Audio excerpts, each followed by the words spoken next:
my dears, welcome to the AmethystLady Cast, where we talk gaming, esports, and all things for your gaming lifestyle. I am your favorite purple lady, AmethystLady. This is your homeboy Bedtimebuddy. I hope everyone had a fantastic week and that you are ready for this new one.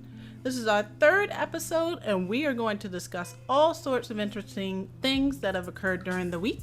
So grab your beverage of choice and prepare for quite a few topics coming your way. Now, first we're going to open up with even more aftermath from EVO 2019. There was a measles case at EVO confirmed in the Mandalay Bay / Luxor. So please check your immunization status. This is super important. This is why I'm putting this first, because measles symptoms take about 10 days to show up, but definitely get yourself checked if you have not already. If you were present, just be safe, get checked, whether you have symptoms, rashes or not. Just go ahead and get checked, please. Please. It sucks that happened also at EVO, but definitely look out for yourself, look out for your health. Next, we have Flo. Okay, so he was accused of some inappropriate, inappropriate conduct, yes. From a rather descriptive Facebook post. There were shots posted in the Twitterverse of the post. But Flo, he is fighting back. He says that he, is getting a lawyer. So he pretty much posted on his Twitter, "I am aware of the accusations that have been made against me. My attorney suggests that I not divulge any details in public. But please know that I believe I can prove my innocence. I appreciate all of you who have reached out to me." Yeah, man. Ultra David got his work cut out for him. Oh, man. Oh, boy. This is one of those instances, though, where I think this is the first of the string where someone is actually publicly stating that they're getting a lawyer and they're going to fight back. So we'll just have to see what transpires from this particular instance. But on the other side of things, someone who has not denied any inappropriate conduct claims is Guilty. Has Guilty confirmed any inappropriate conduct claims? Well, there was sort of, how can I put it? There was an apologetic post made on their Twitter because another individual in the fighting game community, Yohosi, has said that they were a part of, pretty much they were a victim of this, to put it very simply. And Guilty has been globally banned from all Capcom owned and or operated events, including CPT and SFL, until further notice. And this is due to a review of troubling allegations against the competitive player. And so pretty much that happened. Another one. Oh my goodness. It's the season of exposure was the title of the previous episode. So it seems like we are still in this season. Yeah. But we'll just have to see what else might actually occur. It seems like this one's probably getting near its conclusion because there's not a lot of fight back. Mm-hmm. And those that have spoken out on her behalf aren't matched with her speaking out on her own behalf. So yeah, this one's probably a wrap. I think this one's a wrap. I think Yeah. it's pretty cut, dry, Yeah. done. And I would probably expect those who went after Flo to stand down since he's so serious about getting defense.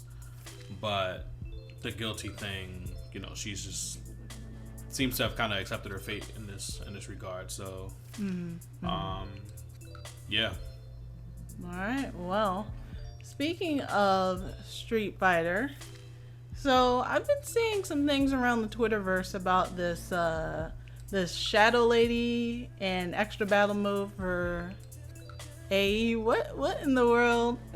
Oh, so basically, Street Fighter has an extra battle mode where you can play through segments of some, let's call it like a mini boss, and you would have some window of time in order to complete that mission, and it will progress to the next phase.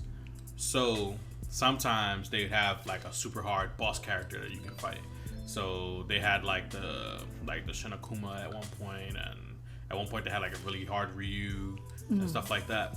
So now they have Shadow Lady, and she has a lot of mechanics that people would really like to see in Street Fighter V.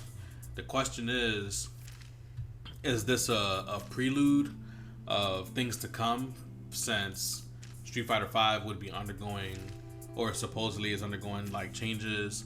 There hasn't been significant balance changes for a while now. So some people are speculating a whole new version.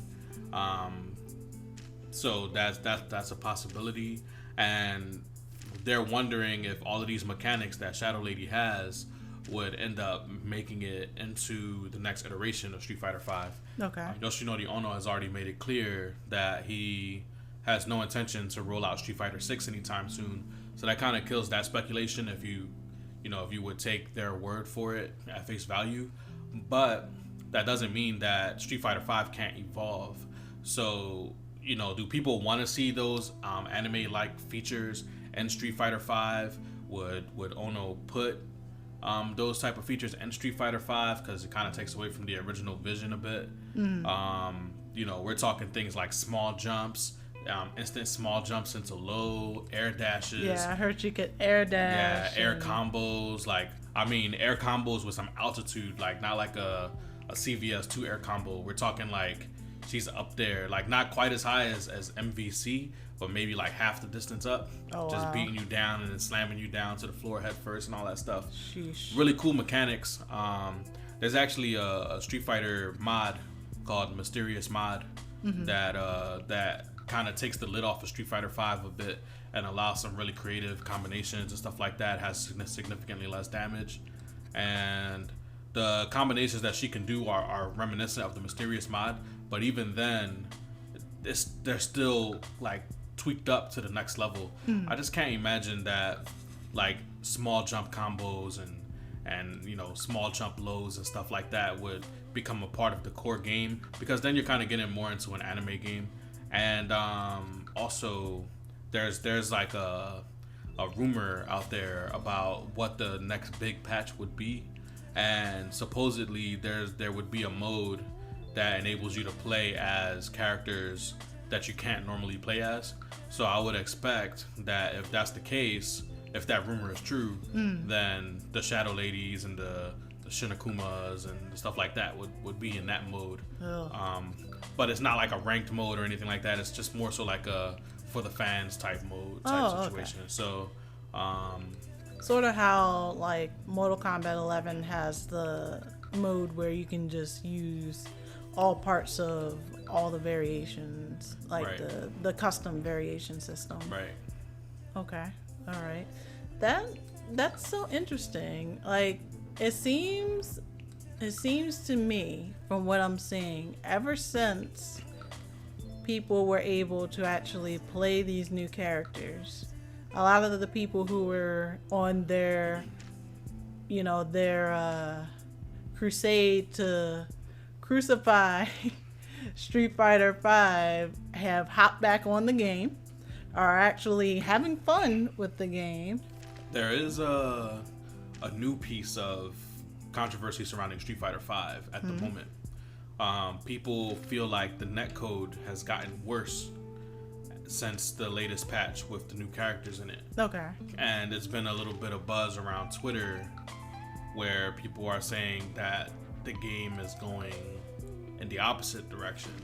And people are just so upset about the netcode. So I know we've talked about the netcode each week of the podcast. Yeah. It's a bit of a punchline, but if the netcode's getting worse, then that would obviously repel a lot of the people that are revisiting the game now with the coming of the new characters.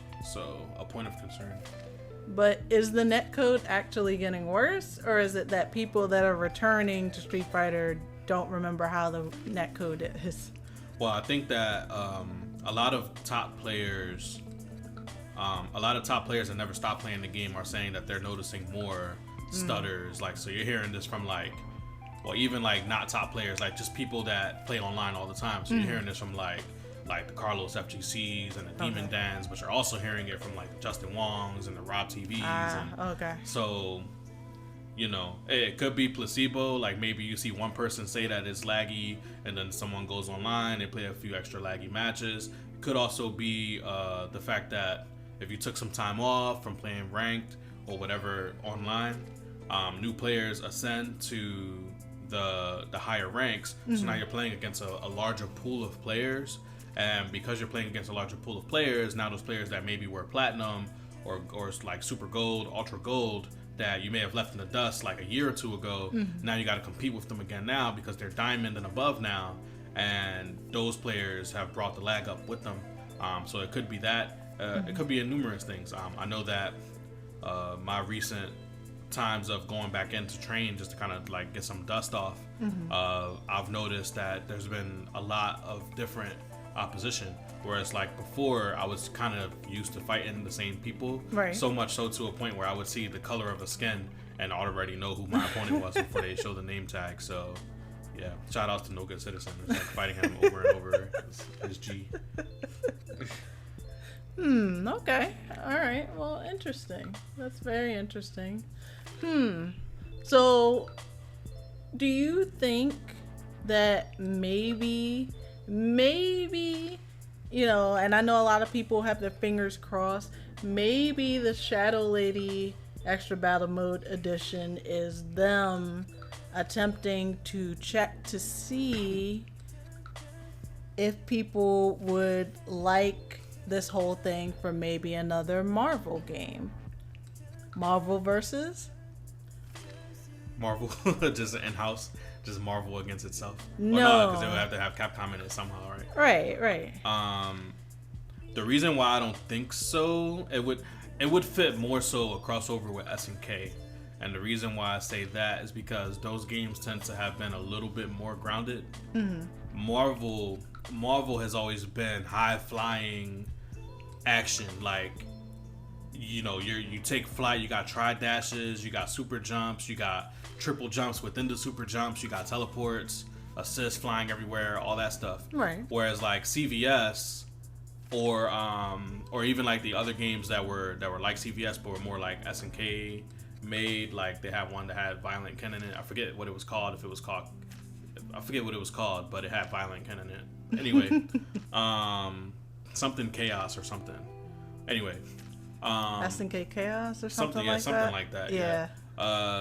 Those games have been a little more tame, so I could imagine a super jump, because a super jump in CVS was like, you know, you get some shadows behind you, your jump is a little bit faster. It was a lot like a Ibuki super jump in 4, something a little more akin to that, or Ibuki's command jump in 5, okay. her command dash, her hard kick command dash. So I could imagine that fitting more the SNK crowd, and being over the top if it were that. However, if it was a Marvel and they were using that height of jump and it was that model of character and that art style, and I could totally imagine the Marvel consumer being disappointed, because the Marvel consumer is used to a Shinku Hadouken that looks like a Kamehameha. Like they're used to like really big effects that impact the whole screen. True. And stuff. Whereas for CVS, a Shinku Hadouken is just like the size of like a walnut, and it just hits you like 5 more times and does a crap ton of damage. So okay. Yeah, I could see it more so for a new CVS, in which would be amazing. Right. A little less so than a new Marvel vs. Capcom. That's fair. Have you tried to fight Shadow Lady? No. Nowadays it's extremely difficult to get fight money, and I've seen the war stories on Twitter of people saying that they sacrifice like 60,000 fight money. And look, I just don't got it like that on fight money. I'm fight money impoverished.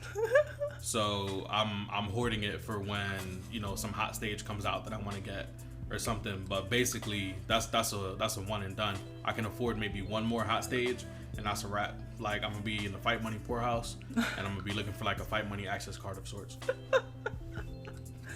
All right. Well, oh, that's funny. Okay. Well, I mean, we'll just have to see. Overall, though, it seems like there's been a lot of people who have at least attempted this, and a lot of really funny content that has come out for it. I know that, like, there was a clip that circulated around that had K-Brad in it that was hilarious. But let's go along the same wavelength. So, Sam Show, the patch notes. Yeah. How you feeling about that? I feel like all the changes that me and fellow T-Call teammate Pulse wanted were implemented. Really? Yeah. All of them. Okay. All the nerfs, at least. Like, we're happy with the nerfs. I still need to test some things with Yoshitora's jump heavy, but that aside, I'm very pleased with the direction that they're going with the game, and honestly, I don't really see too many people complaining either. That is true. I haven't seen any complaints in the Twitterverse about it. Like, what types of changes have they made that you're really pleased with? I know you had emphasized that you and Pulse, shout out to Pulse, did a video, which, you know, if you're interested in it, if you're listening to us and you're interested in it, definitely check that out on the collective YouTube, the collective family. Yeah. But what types of changes have you all happy? So there's a lot of system changes. So there were changes to Dragon Punches. Okay. This was a big issue because a player would do like a light DP and then land and then do another light DP when you go to punish it. And if you were off by a fraction of a second, you would get hit with that follow-up DP. And that's not very satisfying to play against, because though, yeah, you can make the case that if, you know, as a strong fighting game player, you're supposed to be on time with your punishes, but your window for executing shouldn't be that small. And they added a couple things. They made a few changes. So one, they made it so that light DPs and medium DPs are no longer invincible. Okay. So they have to be used as a DP. Now, I know that this was a big controversy with Street Fighter V when they removed invincibility from DPs way back. And people had mixed reactions to it. Some people like the DPs being invincible, some people don't. Some people feel like it's a mind game, so on and so forth. But Samurai Shodown kind of did a 1 foot in, 1 foot out approach, and it seems to be it seems to be so far acceptable for everyone. Only a heavy DP now will be invincible. Okay. And all DPs now have more recovery upon landing. So you now have a wider window to get your punish off, and you get time to reposition prior to your punish, because if they used a hard DP for the invincibility, then you'll be able to get in position for your most optimal punish. So that was a really big change. And they made some changes to like some of the top tiers. So on paper, they said that they made Yoshitora's jump heavy They like reduced the box, so it's not going to be as dominant. It can't cross you up anymore. No Really? matter what angle he takes, it will not cross you up. I know you were super happy about that. Yeah, I was actually in the process of making highlight videos of Yoshitora players with different names, obviously different players, constantly using jump heavy against my Hanzo over and over and over, and having it, the only option I had to get away from it was to run forward. And that is just so toxic, to have to run forward in order to get out of a move that you know your opponent's gonna do. You know that they're gonna go to the air, and you can't do nothing about it but get the heck out of there.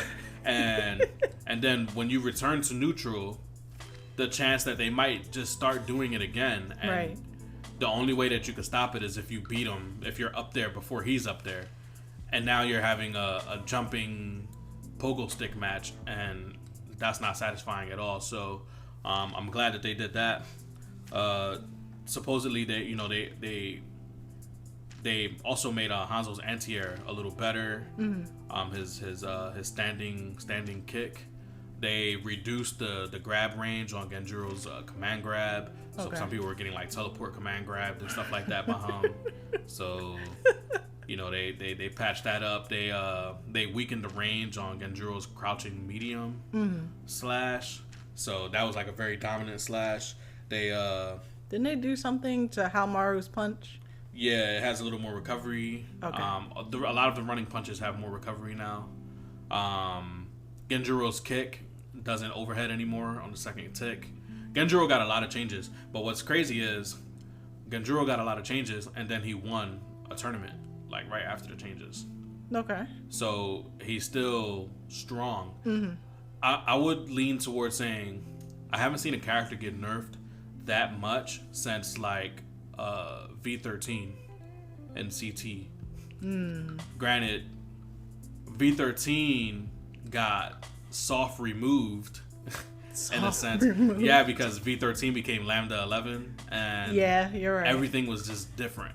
So the V13 players felt like cheated. Disrespected. Yeah. But yeah, so there's a lot of changes there with that. Rimu got a few changes as well to make her a little more easier to pilot with like her directional inputs. Some issue that her and Nakoruru had with their directional inputs, and they kind of made the input window a little more lenient, so that way they can get into their bag a little bit easier. And Galford, there were changes to throw into super, Okay. and which was another point of concern. I actually went as far as saying that you couldn't play the game properly if you couldn't use throw in the super, and that game to call it weapon flip. So what they did was they made it so that if someone weapon flips you, your sword will always go to the same location.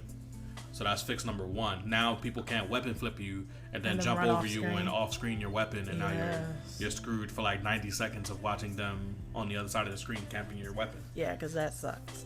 Now they have to play to prevent you from picking the weapon up, but obviously there's a mind game there, because if they overextend trying to prevent you from picking the weapon up, then you might trip them and then pick your weapon up anyway, and now you got a little bit of free damage and a knockdown. So there's a bit of a mind game there. Also, some characters that could throw into weapon flip before can't throw into weapon flip now. So that's a really big deal, because now with less characters being able to do it, it's gonna kind of shake up the tier list a little bit. So it's gonna be interesting to see like how that ends up.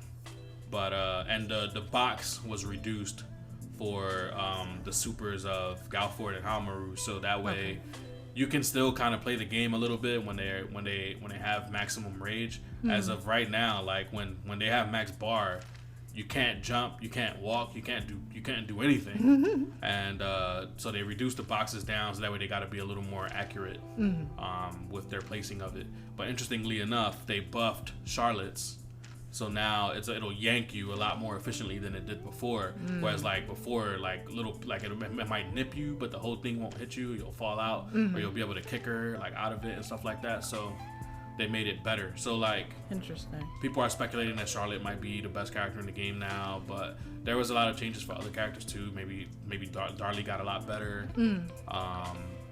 So we'll see who takes the reins. But to be honest, I kind of think that the Genjuro players are still going to keep winning. Jubei can't throw in the super anymore. Oh wow, okay.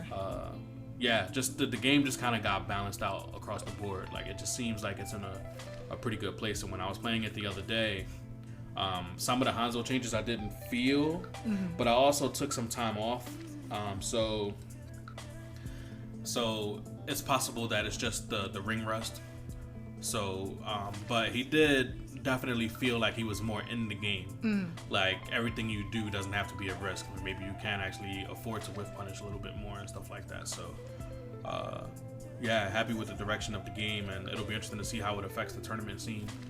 I know the developers wasn't too happy about normalizing characters. Yeah. But I was actually about to bring that up because, a lot of people had input on seeing the statement about the normalization, and I know a lot of people were a little worried, more than a little worried about the state of the game and the direction that it may possibly go from that statement alone. But it seems as if the actual patch changes that went through made everyone really pretty happy. So yeah, all's well that ends well with that.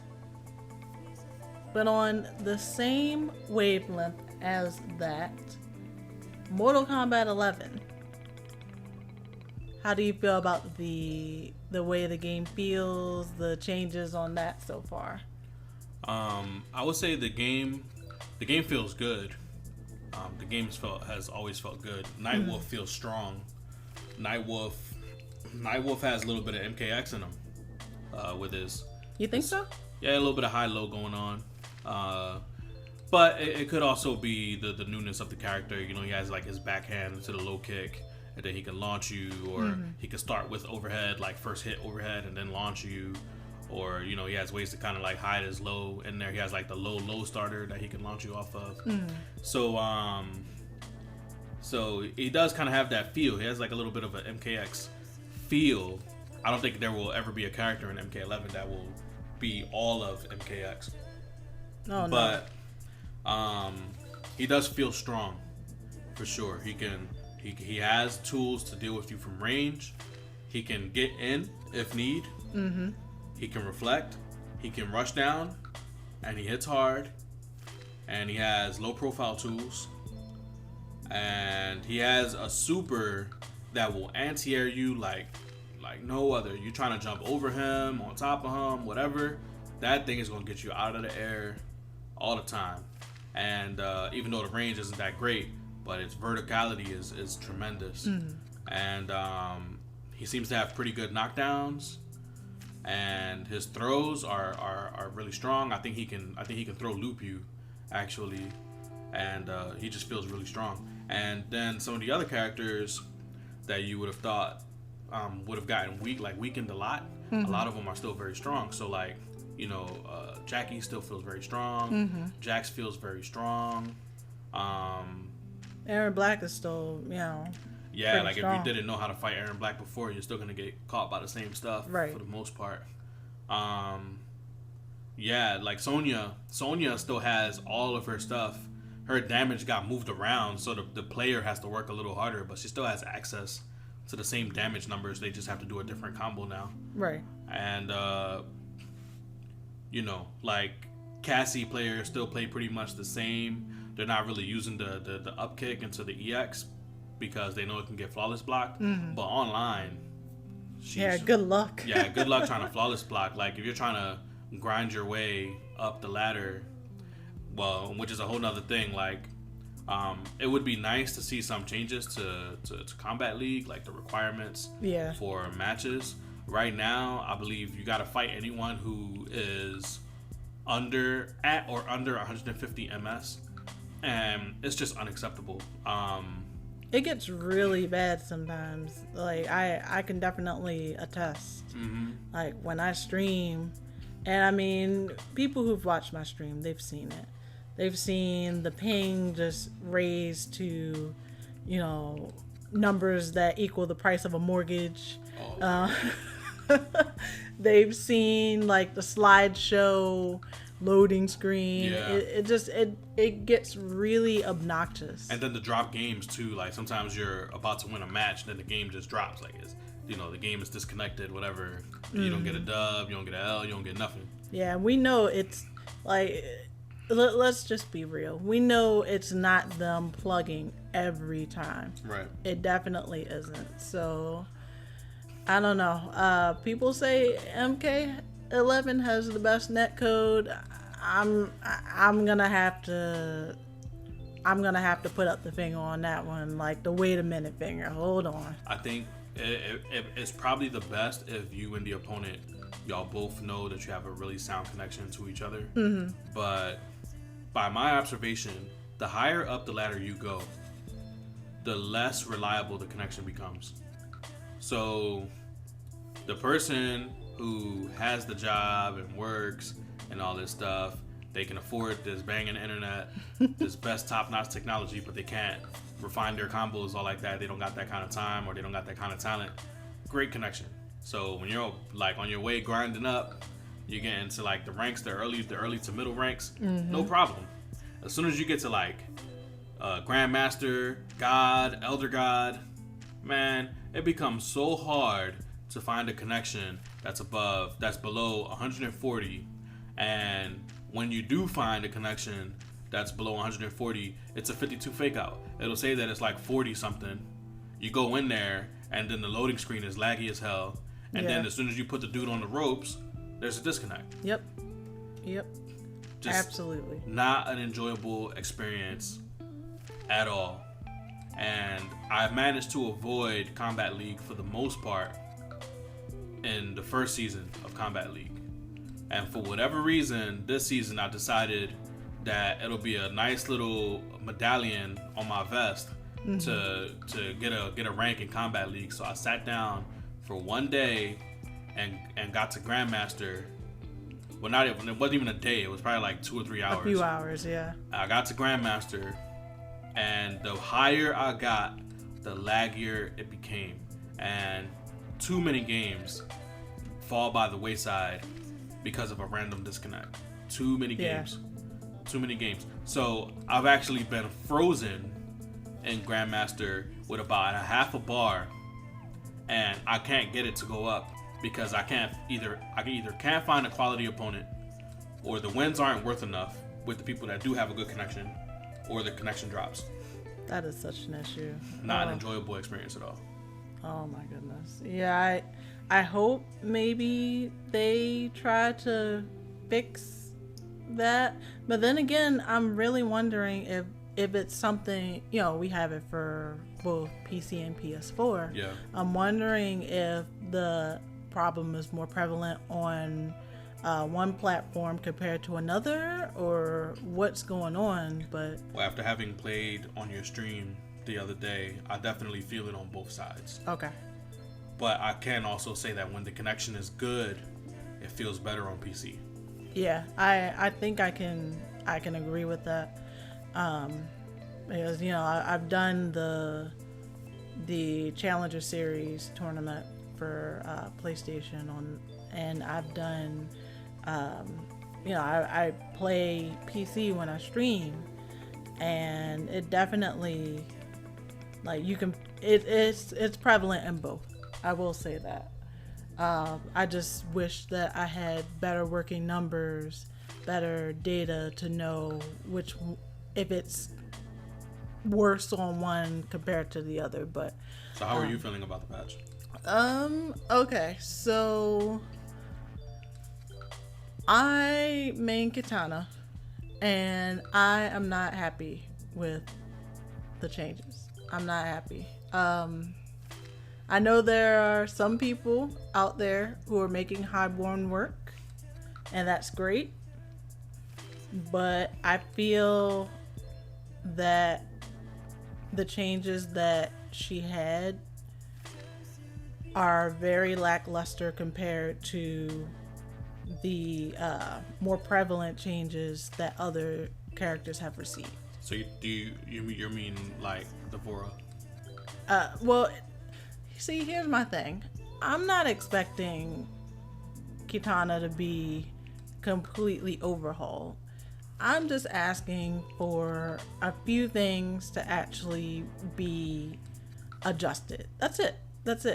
I'm not even gonna elaborate on it during this cast. If you really want to know, then let me know in the comments. You'll do I a can video? give you, you know, if I get enough comments, if I get, let's say, 10 comments asking what do you think about Kitana, I'll make a video, sure.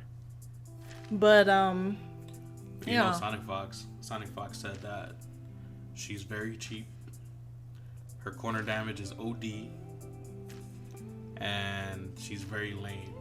in Highborn, yes, her corner damage is very good, and she can be played very lame, but there's still, you know, there's still some things that, as someone who mains Kitana, I feel she still needs.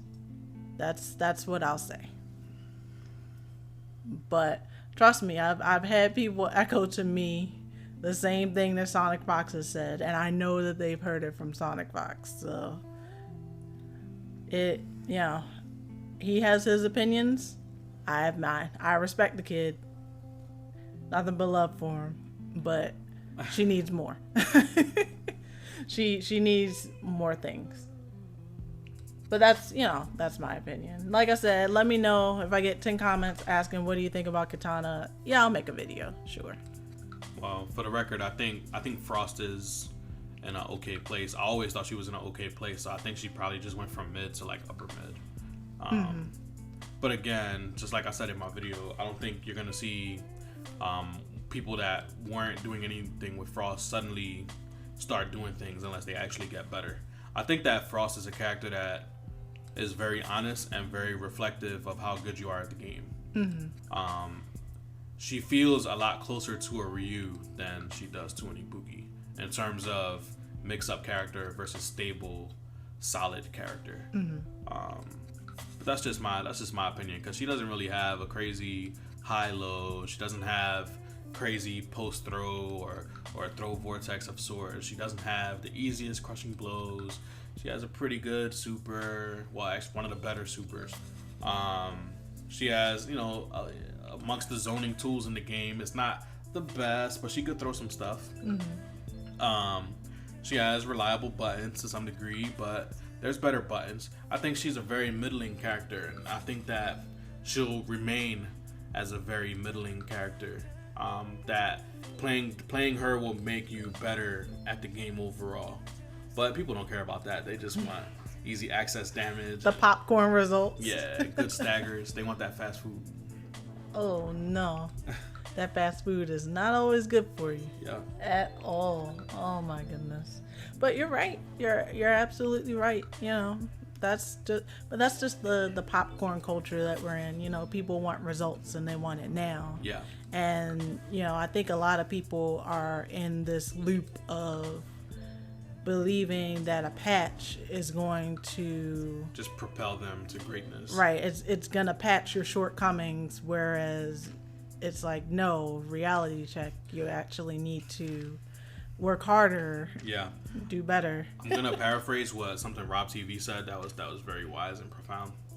Again, I'm going to paraphrase it. But basically, if you're one patch away from being great, or you feel like you're one patch away from being great, that also means that you're one patch away from being ass. So, you know, if you feel like you need a patch in order to be what you can be, the answer is probably to get a little more solid at the game overall. Because at the end of the day, even if you did get that patch, they might take it away from you. And then what are you going to do? Just stop playing the game? If you took the time to actually work on the proper things, then you rounded out your game. Then when the patch came, it would just complement things.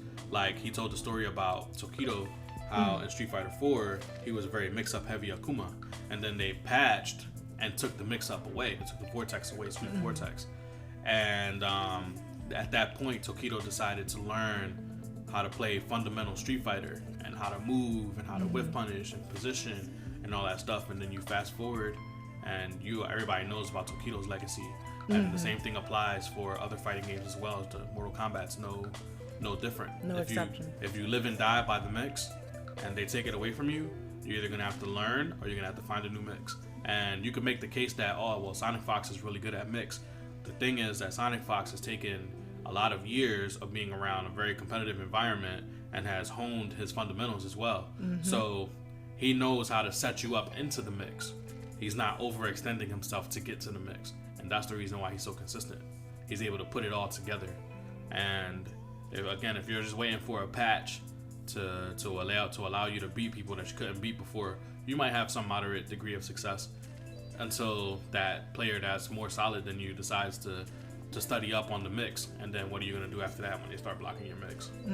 So something to consider for all you guys out there. Definitely some words of wisdom for sure.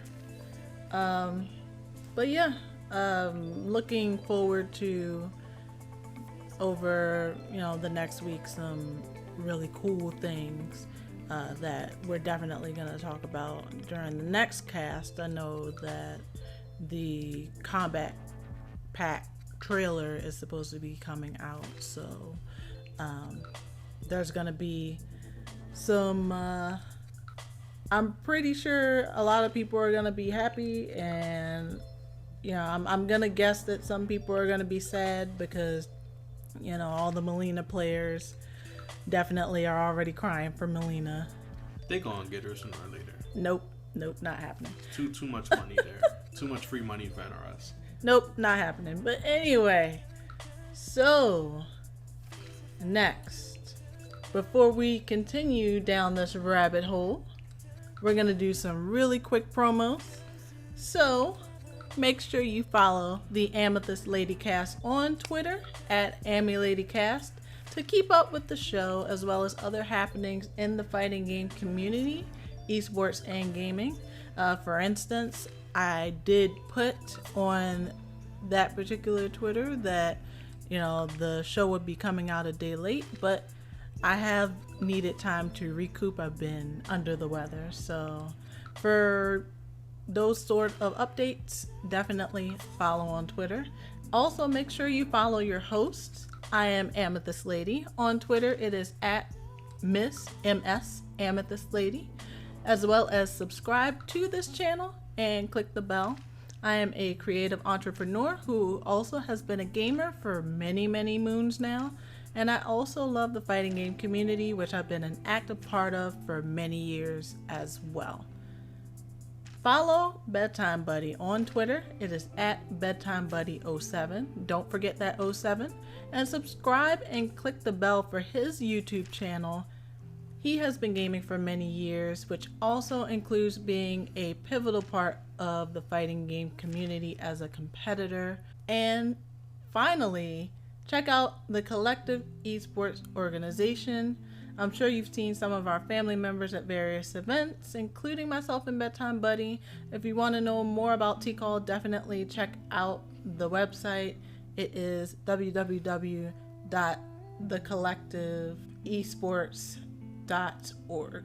And one last thing, if you want to support the AmethystLady Cast and my other content creation ventures for gaming and the fighting game community, please take a look at my Patreon at www.patreon.com/amethystkingdom. All of these links will be in the video description. Thank you so much for your support. Thank you.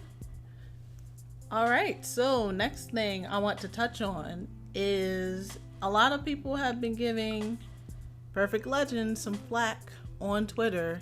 Now, this particular topic is one that has been kind of irks me about the fighting game community. So people were upset because he has a tier on his Patreon that is for $100 an hour, and pretty much that nets you a private 1-hour session. You can play sets or a theory fight or have your match reviewed or anything that's reasonable. Is it or is it and? I mean, I'm pretty sure by the way they're wording this, they're just, as long as it's reasonable and it's towards your development as a player, then, you know, within that 1 hour session, we're good to go. But yeah, the main thing is people were upset over the price, $100 an hour. Now, my whole thing is, I don't get why people are so gung-ho to say, hey, nah, I'm not gonna pay for that. You don't have to say you're gonna pay for it, in my opinion. Just don't pay for it. If someone has that there and that's what they're advertising, for one, you can't say to someone, well, no, your time is worth this. Because I've seen people do that, and it's like, how are you going to tell someone else what their time is worth? Especially if you don't have an intimate understanding of the way that they spend their time, like what other things they might have to do with their time in the future, what accolades and everything they might have done with their time in the past to justify that price. But granted, it was just a really interesting, it was an interesting series of threads and posts that I saw on the Twitterverse. Just pretty much, you know, I'm downing him for his price.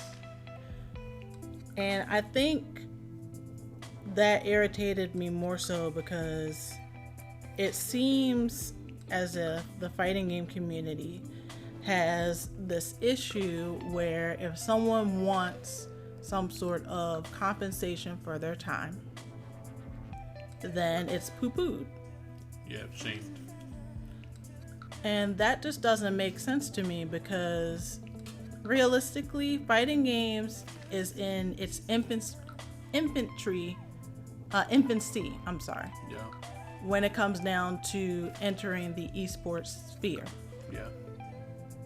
So I just have to wonder if eventually, once, you know, big money starts coming into the FGC even more so, and I'm not talking about, you know, big money that we think is big money as it is right now. I'm talking about, let's say, as we mentioned in a previous cast, League of Legends fighting game, and then that brings in so much prize money that we're not used to. Yeah. Then is it still going to be one of those things where people are going to expect, you know, just free content, free time to be able to hit people up whenever and get good at something like that, but there's like $2 million on the line? I would expect there to be a lot of resistance, because the FGC has a lot of consumers or people or players or people in it in general that feel like things should be done for the passion. Things should be done because you love it, and that's it. Unfortunately, in this world, there are people that grind hard and excel at things, and then there's people that end up in other situations where they gotta kind of play either 1 foot in, 1 foot out, or they gotta give up on their dreams and pursue more stability or things that they consider to be more stability. Some people value monetary stability over mental and emotional stability. Some people prioritize emotionally and mentally stability over monetary. Some people prefer some kind of a balance. So if you're a guy and you're 35 and you love fighting games, but life went in a way to where you had to get a full-time job, maybe you work in an office, maybe you're a post-delivery guy, whatever the case is, doesn't change the fact that you love fighting games. But maybe you have a family or something that you got to take care of, and you look at money a lot differently than someone who had the ability to become a full-time player. So maybe somewhere inside you wish that you had made that decision to become a full-time player, but maybe you wanted to, but you couldn't figure out a way to make it make sense, like literally money sense. So in some degree, perhaps even subconsciously, you might resent that player who has found a way to make that happen, or perhaps that creator who is monetizing their talents and is trying to find a way to facilitate you being able to at least enjoy some degree of success as well with what you want to do with half the time. So if it took me 80 hours to figure out, proper spacing, footies, frame data, optimal punishes, combos, how to read an opponent, performing on stage, performing in tournament, keeping your nerves down, etc. Perhaps you don't have 80 hours, but you have the money. They say time is money. So perhaps you invest, instead of with time, you invest monetarily, in which could benefit both of us, because now you don't have the 80 hours, but you still want to be good. You pay me X amount of dollars. I take your what would have been 80 hours to get strong and turn it into 20 hours. And if I do successfully do that, what is it worth? Even if I'm unsuccessful, the prospect of me doing that, what is that worth? So some people feel the person that decided to work may feel like that's not worth anything because we're talking about video games, and leave it at that. But any creative would tell you that you're simplifying it too much when you put it like that, because nowadays we're playing for big giant pots, we're playing money matches, or the type of money that could really impact things. If you could make $2,000 because you won some relatively big tournament, like a regional or something, or maybe there was like a special tournament that popped up, like a special pop-up tournament or some invitational or something. If you could win that and increase your family's income for that month by $2,000, that's going to pay all your bills. Suddenly you're talking about taking your whole family on a vacation. And so how much is that worth, and how realistic is it for you to be able to obtain that skill from that person and actually put it to use in that way? What would it mean to you if you were able to succeed, and what would it mean to you if you came up short? So you got to think about all of those things as the consumer, and you make your decision from there. But it's not really a green light for you to ridicule the person who's providing the service, because if there was no service, then it would just be that. There would just be no service. So there is no platform or utility that you can use to go get strong and cut down the amount of time that it's going to take for you to get strong, because nobody cares to help you out. And then we're having a whole different conversation because the top player is not giving back to the community, and they're not facilitating other people getting better, and they're just trying to protect the pot. They don't want no competition, they just want to protect the pot. So instead, they find a way to make it mutually beneficial, and now that's an issue, because you should be doing it for the love of it. So the consumer needs to make up their mind. The consumer has to decide if it's wrong or right for someone to have a service that they do not have to use. They could choose to use a different service. They could choose to use no service at all. Is it wrong for that person just to have the service? In my opinion, no, it's not wrong. They can have the service and price it however they want. If they don't get no customers, they can lower their prices. Maybe they'll get some customers. Who makes $100 an hour? Next to nobody makes $100 an hour. In fact, for my area that I get my consistent coins from, a higher end salary would be somewhere around $25 to $30. So if someone's average, like for like the average American, what's the average American make? Like 35K, 30K, something like 29K, that, yeah. Something like that. That's significantly less than $100 an hour. I see where y'all coming from. Maybe a teacher would have more value than a pro gamer, right?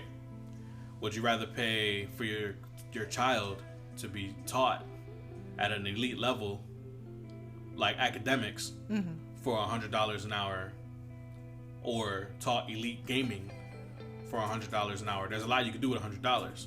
So I get it. But that's that man's service. He decides what he wants to price it at. If people are consuming it, that's good for him.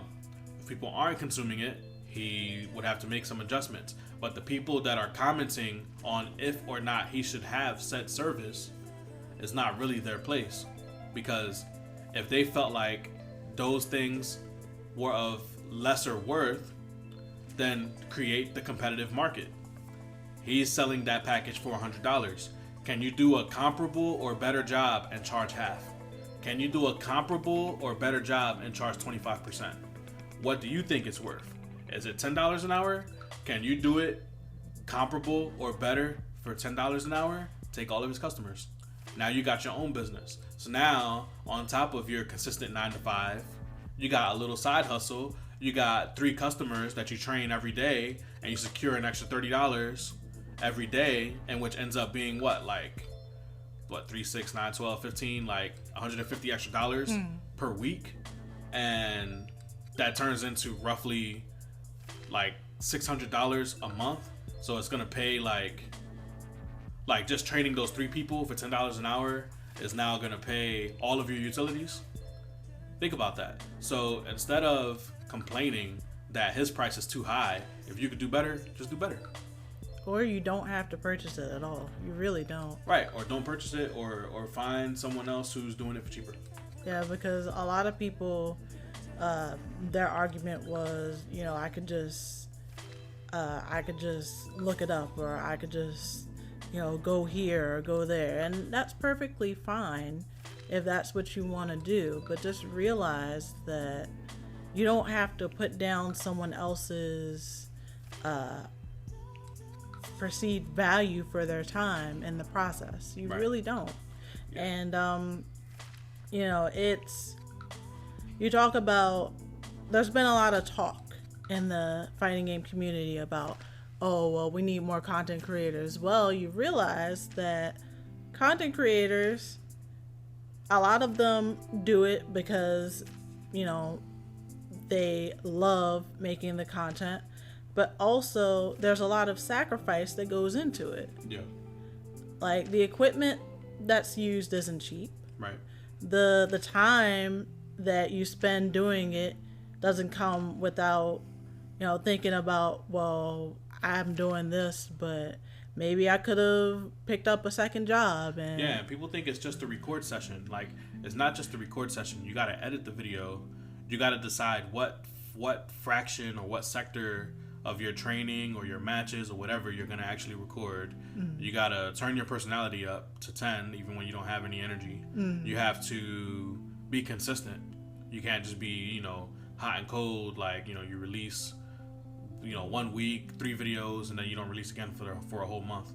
You can't be on some stuff like that. You got to network, so you got to continue to talk to the people after the fact, and you got to keep up with all the latest trends. Make sure that you're on trend, and you gotta always evolve. Like, you don't want your content to always remain the same. So you gotta always evolve. You gotta stay on scope with the competition. Make sure that you're not getting left behind, and you gotta plan. You gotta literally plan. You miss so much stuff to be consistent with your content. And people just think that, oh, I'm not gonna pay this person to play video games because I'm out here, loading trucks and I'm out here, doing electrical wiring in the snow and stuff like that. Like, that's cool. It's cool that you got your bag, but that shouldn't be a detractor from my bag. Right. Don't disrespect my bag because you don't get yours the same way that I get mine. Exactly. There's no reason for that. And like I said, I'm gonna sit and see how the fighting game community evolves, and from everything to people wanting to pay for money matches but not pay for coaching, to people saying, oh, well, you should provide this for free because you'll get the exposure and the the happiness of helping the community. Gutex told me that exposure is what you die from in the woods.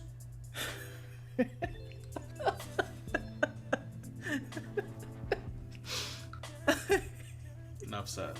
On that note, let's go on to the next topic. So this is kind of a more fun topic. So Gamescom kicks off. It takes place in Cologne, Germany. It is a gaming industry event. Some say it's the biggest. And it officially kicked off today, but there was a bit of a pre-show. But even before that, Google Stadia did like a Stadia Connect stream. So Google Stadia is Google's game streaming service that allows you to play video games on any device thanks to like streaming technology. And it's gonna be provided like in November of this year. And the free version, which is Stadia Basic, I believe, is gonna be released next year. So it's PlayStation Now that you can do from your web browser?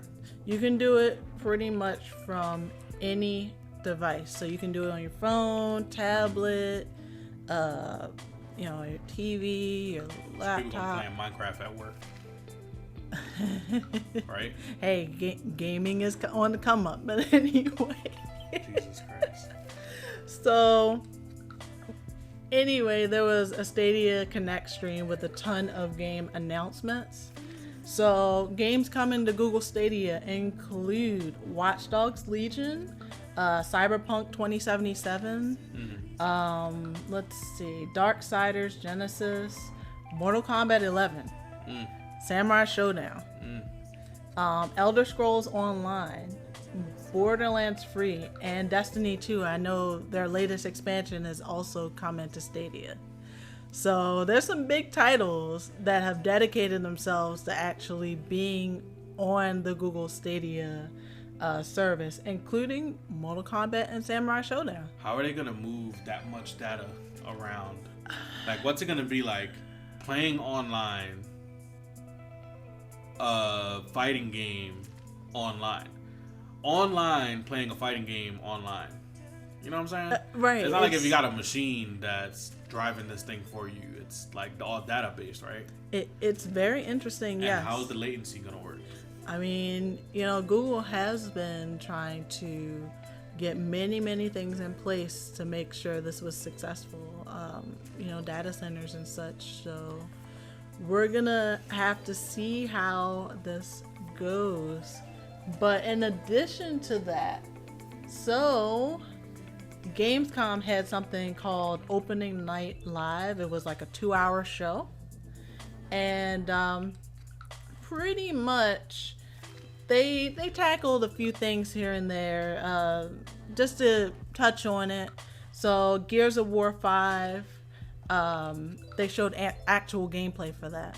Oh, and it looks pretty crazy. I know you were a Gears fan, right? Yeah, I'm dying to get my hands on that new Gears. Well, I believe it comes out September 6th. So it's right around the corner. Mm-hmm. About to start saving my chips. They also, one of the really interesting things was there's like a Need for Speed coming out, but it's like Need for Speed Heat. And there's an app you can actually download right now. It's called Need for Speed Heat Studio. And you can make your car in the app and then import it into the game. That was pretty cool. Yeah, games been finding nice creative ways to get you to download apps. I'm not sure how interactive the apps were. I know a lot of people downloaded the Mortal Kombat app when the game first came out so they can get the system. Voice for Chronica, I believe, yeah. But I don't know, at least I haven't heard of anybody that's interacting with that app on a daily basis. So let us know in the comments if you are, and tell us a little bit about it, because I haven't interacted with it either. I haven't even downloaded it. I was like, I'm not taking that bait. So, but I will say that I was watching the Angry Joe show, and he was talking about how he believes, in which, as we all know, Angry Joe is very plugged in. This Need for Speed is gonna play a lot like Most Wanted. Really? And that was a lot of people's favorite Need for Speed. So Hey, nice. That. And then I think the biggest part of that. Oh, and no microtrans. Oh, no microtrans. No microtransactions. Yes. Yeah, no microtransactions and no loot boxes. Yes. Beautiful. But the last bit of the show was Death Stranding. Yeah. I know a lot of people are waiting on Death Stranding, and there was some very interesting gameplay. I didn't get to see it yet. Well, you know what?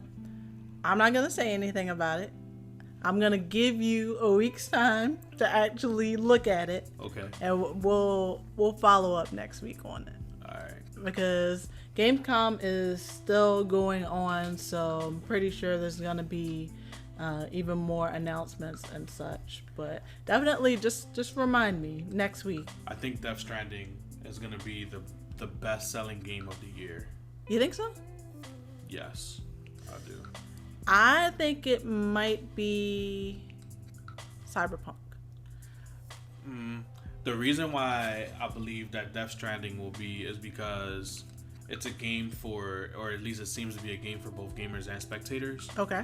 And it seems like a game that, say, a dad can watch his son beat and enjoy it. So you might get the purchase you might get a lot of casual purchase. Well, yeah. That's what I would I expect can agree. with the whole Norman Reedus thing. So I feel like it's been marketed more, Norman Reedus' presence in Death Stranding as opposed to Keanu's presence in Cyberpunk.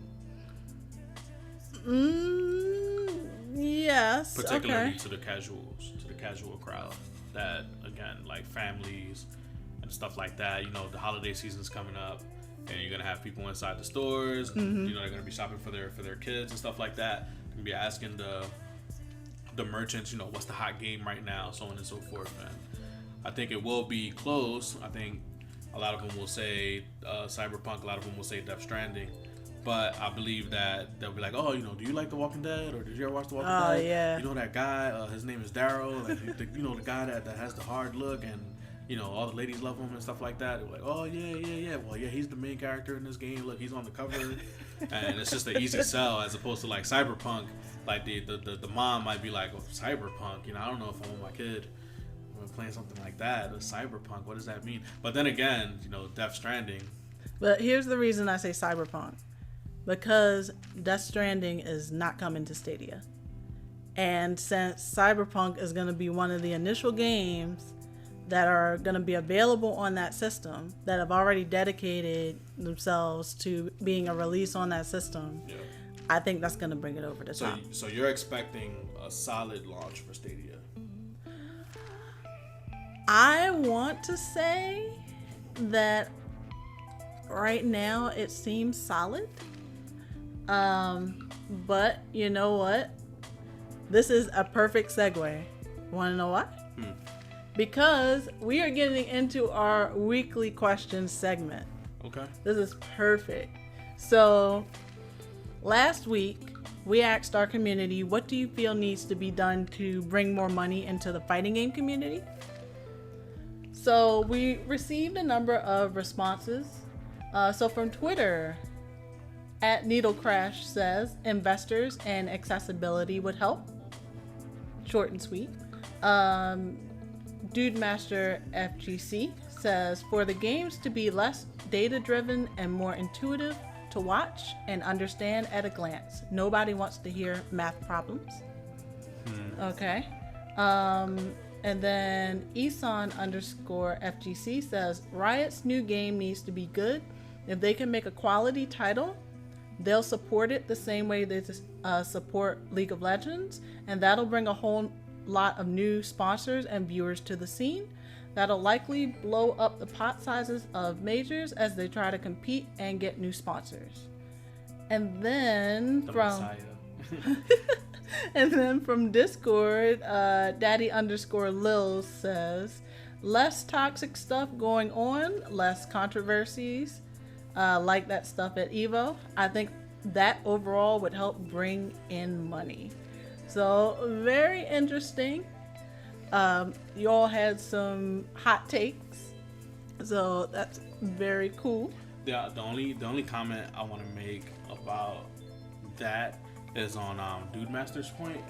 I would implore you to consider that in sports right now, there's actually more numbers being presented. Like there's a feature on cable called like NBA in the Zone or something like that. I can't remember exactly what it's called, but basically they put the stats of the players on the screen as they're playing the game.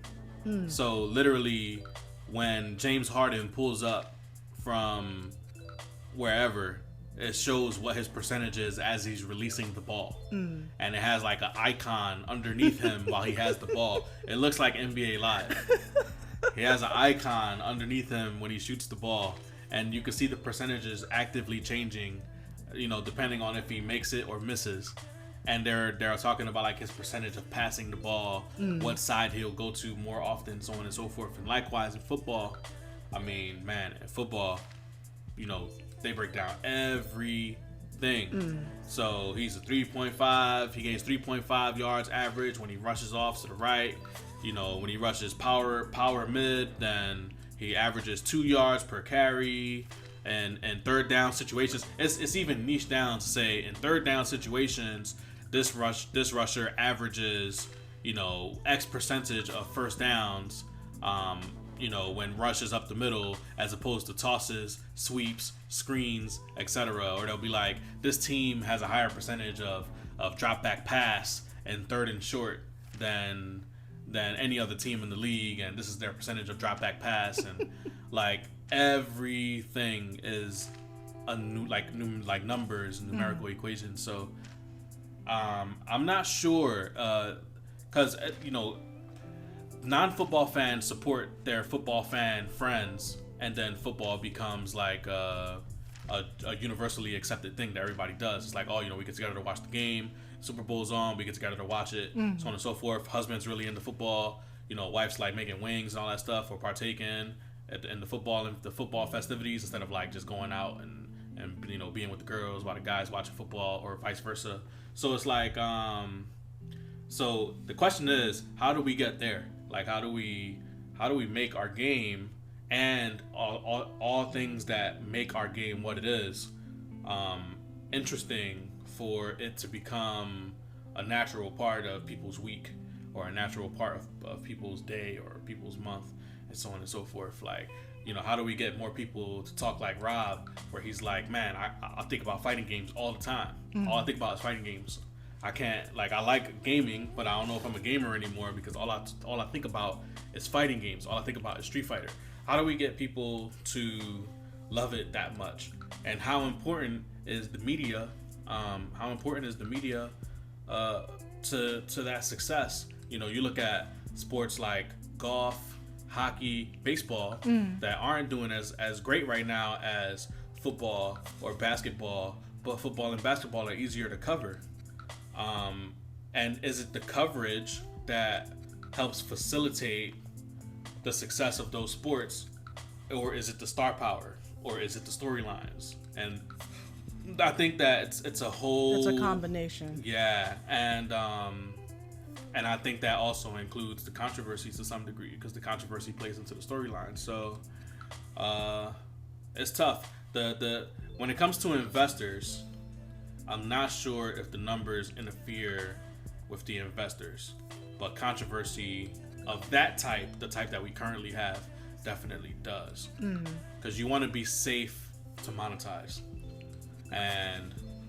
but you still want to be interesting. You want to be safe enough to follow and monetize, but you still want to be interesting. So that's where the storylines come in. So the scene has to figure out a way to tote that line while still being authentic. So that's the trick. That's what's tricky. That is indeed tricky. It has been proven to be tricky thus far. However, I have faith in my fighting game community. My beautiful, wonderful FTC. I have faith in you. I have faith. But all right, so This week's weekly question is, and this is why I said it was a good segue, how do you feel about Google Stadia? Do you think it's going to be a hit? Do you think it's going to flop? We want to know what you think, so be sure to tag at AmethystLady Cast or use hashtag AmethystLady Cast on Twitter so we can see your thoughts. You can also join my Discord and put your thoughts in the AmethystLady Cast channel. Your answer might be included in the next show. So with that being said, just some parting thoughts. So I believe next week we're gonna add a nice new segment. Yeah, Power Wave. Yep, Power Wave. It's gonna be pretty awesome. Do not miss it next week. Now, don't expect it to be in its final form next week, because your lovely host, AmethystLady, does have a little weekend festivities with the family, so we ain't gonna be able to flesh everything out. Right. So next week it's still gonna be kind of bare bones, but the podcast will evolve over time, just like we were talking about the content earlier when I made that point about evolution. Exactly. We also plan to evolve the podcast as well, so you can expect to hear more dynamic things in the background, and we'll have more segments and stuff like that over time. But yay, as you guys grow, we gonna grow. Exactly. We're all gonna grow together. So this is all gonna be a nice, lovely process. So if y'all like the product that we producing now, y'all really gonna like the product that we got coming later. So make sure y'all keep it locked. Definitely. And this officially marks another week in the books. I am AmethystLady. It's your homeboy Bedtimebuddy. Check the links in the description and check the pinned comment. Thank you so much for listening, my dears. Until next time, bye.